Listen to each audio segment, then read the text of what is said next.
Hello friends, welcome to my channel. I am doctor Beena Sethi और आज मैं आपको बताने जा रही हूँ कि अगर आप प्लानिंग कर रहे हैं अपनी फैमिली को कंप्लीट करने की, तो आपने पीरियड्स में किन बातों का ध्यान रखना है, क्योंकि पीरियड से ही शुरुआत होती है आपकी फैमिली की।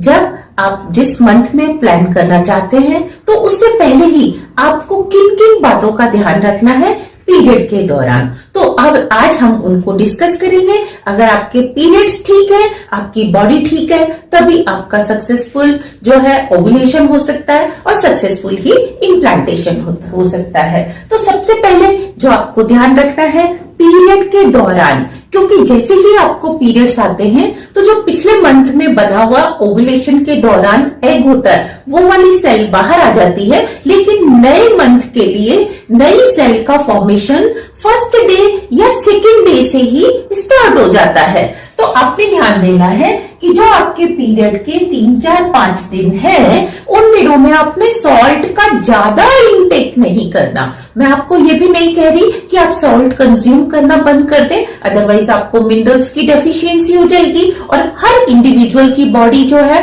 वो अलग अलग होती है। किसी में पहले से ही मिनरल ज्यादा है, सॉल्ट ज्यादा है, कोई पहले ही बीपी का पेशेंट है जिसके पास सॉल्ट ज्यादा है, और किसी के पास सॉल्ट कम है। तो आपने जो एक्स्ट्रा सॉल्ट बाहर से लेने हैं वो बहुत ही कम लेने हैं। हाँ, अगर आपको क्रैम्प आ रहे हैं तो आप पूरे मंथ क्या कर सकते हैं, मिनरल्स में जैसे कैल्शियम रिच डाइट लीजिए, या आप कैल्शियम की गोली भी सप्लीमेंट भी ले सकते हैं। तो आपने ध्यान देना है कि ये जो मिनरल्स है ये आपको पूरे मंथ लेने हैं, और ये जो सॉल्ट है ये पूरे मंथ भी लेना है, लेकिन पीरियड के दौरान आपने थोड़ा सा कम कर देना है, अदरवाइज ब्लॉटिंग और क्रैम्प ज्यादा हो सकते हैं। लेकिन अगर आपको ऑलरेडी क्रैम्प है तो आपने थोड़ा सा सॉल्ट या सॉल्टी स्नैक्स जो है वो कम लेने।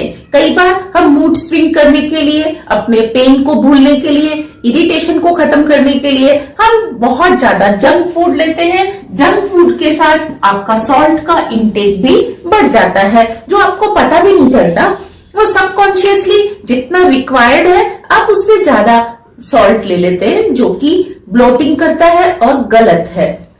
तो यहाँ पे आपने जंक फूड को पीरियड्स के दिनों में अवॉइड करना है। खासतौर से ये जो आप चाउमीन और जिसमें अजीनामोटो है, आप इस तरह की चीजें लेते हैं तो आपने नहीं लेना। अब आपने नेक्स्ट देखना है कि वॉश। आप क्या करते हैं, ज्यादा हाइजीनिक होने के चक्कर में अपने प्राइवेट पार्ट्स को बहुत ज्यादा वॉश करते हैं, या उसको रब करते हैं क्लीन करने के लिए। साबुन से धोते हैं या किसी भी वॉश को यूज करते हैं तो उसको अंदर तक ज्यादा धोते हैं और साफ करते हैं, जो कि गलत है। हमारी बॉडी के अंदर अपने आप ही नेचुरल क्लीनिंग का एक सिस्टम है। हमारी वेजाइना में भी गुड बैक्टीरिया, बैड बैक्टीरिया दोनों होते हैं, जो कि दोनों आपस में बैलेंस में रहते हैं।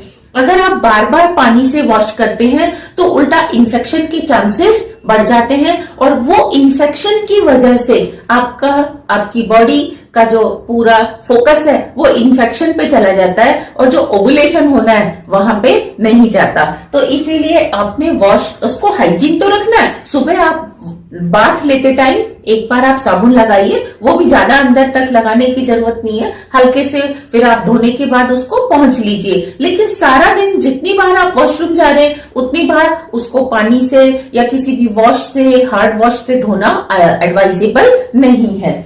इसके बाद नैपकिन। आप लोग आजकल हालांकि बहुत सारी फैमिलीज में नैपकिन्स जो है गर्ल्स यूज करती हैं, लेकिन अभी भी बहुत सारे घरों में कपड़े का यूज किया जाता है। तो आप दोनों ही केसेस में देखें, चाहे आप कपड़ा यूज कर रहे हैं चाहे आप नैपकिन यूज कर रहे हैं, तो वो 4, 6, 7 घंटे से ज्यादा आप एक ही नैपकिन को या एक ही कपड़े को यूज मत करें। आप इंतजार मत करिए कि जब तक पूरा नैपकिन गंदा नहीं होगा, जब तक पूरा कपड़ा गंदा नहीं होगा हम चेंज नहीं करेंगे, क्योंकि उस 4-6 घंटे के अंदर उसमें जर्म्स डेवलप होने लग जाते हैं, जो कि इन्फेक्शन भी कर सकते हैं, रैशेस भी कर सकते हैं। तो आप कैसे भी इसको मैनेज करके 4-6 घंटे के बाद नैपकिन चेंज करिए, और अगर कपड़ा लगाते हैं तो आप कपड़े को भी चेंज करिए।